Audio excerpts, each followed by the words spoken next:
वादी कलाश की लड़कियां बगैर नकाह के क्यों मर्दों के हवाले कर दी जाती हैं? वादी कलाश में रहने वाली ये खूबसूरत लड़कियां क्यों आग की पूजा करती हैं? वादी कलाश के ऐसे बहुत से हकायक हैं जिनको हम अब तक सच जानते हुए आ रहे हैं। वादी कलाश में बसने वाले लोग मुस्लिम मजहब और हिंदू मजहब दोनों को क्यों अपना रहे हैं, जबकि ये सारी बातें इनके बरअक्स हैं। हिंदू कश के पहाड़ी सिलसिला में वाक़या कलाश की वादियां पाकिस्तान का हिस्सा होने के बावजूद मुनफरद सकाफत की हामिल हैं। यहाँ के लोग अगरचा अब तलीम को अहमियत देने लगे हैं, लेकिन फिर भी फरसूदा रवायात से छुटकारा हासिल करना नहीं चाहते। ये लोग आग की पूजा करते हैं, कोई शख्स मर जाए तो जश्न मनाया जाता है। कलाश अपने हुस्न, कुदरती मनाजर की बदौलत अहम सियाहती मुकाम बन सकता है, लेकिन अफसोस की बात यह है कि यहाँ सियाहत के फ़रोग के लिए इकदामात नहीं किए गए। हालांकि कलाश की करीबी वादियाँ सारा साल सियाहों की तवज्जो का मरकज बनी रहती हैं। सूबा सरहद के शुमाली इलाके में चित्राल वाक़या है। यह इलाका सारा साल सियाहों की आमदोरफ्त का मरकज बना रहता है। चित्राल के मगरब में अफगान सरहद के करीब कलाश की वादियां हैं। पाकिस्तान में होने के बावजूद इस इलाके में एक मुनफरिद सकाफत और तर्ज जिंदगी नजर आती है। कलाश की 3 बड़ी वादियां हैं जिनके नाम कुंबर, बेरा और रेम्बूर है। इन वादियों में 22 से ज्यादा देहात हैं।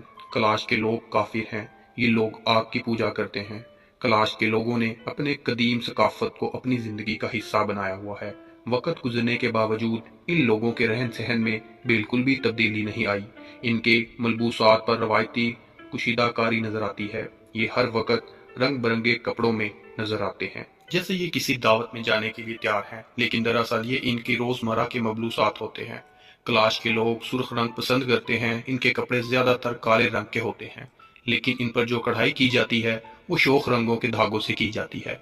कपड़ों पर काम इतना भरा हुआ होता है कि देखने से आंखों को ठंडक का एहसास होता है। कलाश के लोग गुज़श्ता कई अशरों से एक तरह जिंदगी बसर कर रहे हैं। मुल्क के दीगर हिस्सों से इनका राब्ता तकरीबन मुनक़ता है। ये लोग अपनी जिंदगी में मगन रहते हैं। पहले यहाँ तालीम हासिल करने का तसव्वुर भी नहीं था, लेकिन अब कुछ लोगों ने मुल्क के दीगर इलाकों में जाना शुरू किया और तालीम हासिल करने का शौक पैदा हुआ।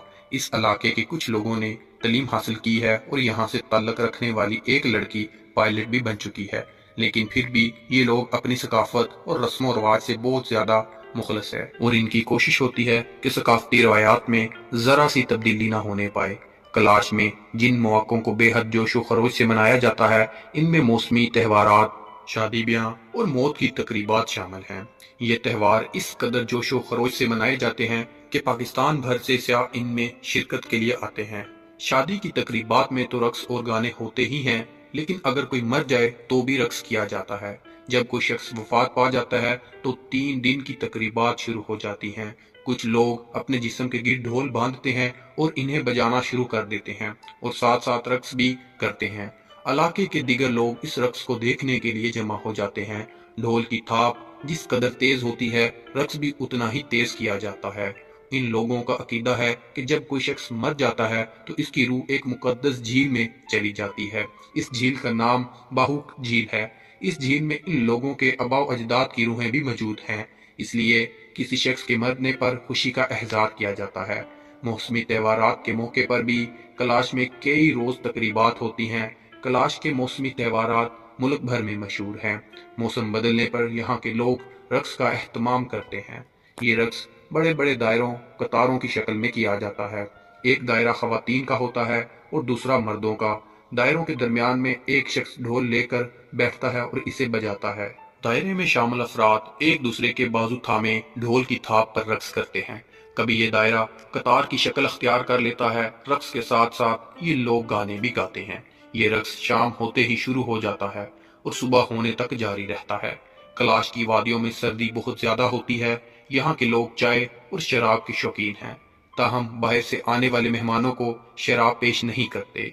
यहाँ के ज्यादातर घरों में लकड़ी के चूल्हे जिन पर खाना पकाया जाता है और ये अपने घर के पके हुए खानों में बाहर से आए हुए सियाहों को भी शामिल करते हैं। कलाश के लोगों को इन वादियों के मौजों के साथ साथ कुछ मसाइल का भी सामना है। कलाश वैलीज का टूर सबसे बेहतरीन टूर रबा, यहाँ पर लकड़ियों को जलाकर सर्दी से बचाव का घरों और होटलों में जो इंतजाम है वो बहुत ही आला है। और दूसरी बात, यहाँ पर अक्सर जगहों में पाइप का निज़ाम फरीज हो चुका है और बाज बहुत ही खराब, तो यहाँ के लोग चश्मों से पानी इस्तेमाल करते हैं जो सख्त सर्दी में भी गर्म होता है। کلاش ویلی کے اس موضوع میں میرے کچھ ذاتی لمحات بھی شامل ہیں۔ یہاں کا سنو گولف نام کا جو جذباتی کھیل ہے، میں نے اسے بہت انجوائے کیا۔ گھروں میں بیٹھی خواتین تو صرف کھلاڑیوں اور مہمانوں کے لیے کھانا پکانے اور بچوں میں خشک میوہ جات تقسیم کرنے میں ہی مصروف رہتی ہیں۔ عمر رسیدہ اور بچے ڈرائی فروٹس کھاتے چھتوں میں بیٹھ کر اپنی اپنی ٹیم کو داد دیتے اور سپورٹ کرتے ہوئے نظر آتے ہیں۔ 2 یا 3 دن کے اس کھیل میں ایک بیل کو حلال کر کے کھلاڑیوں کو گوشت کھلایا جاتا ہے۔ مہمان ٹیم کی خاطرداری کے لیے الگ سے بکرے حلال کیے جاتے ہیں تاکہ مہمان نوازی میں کوئی کمی نہ ہو۔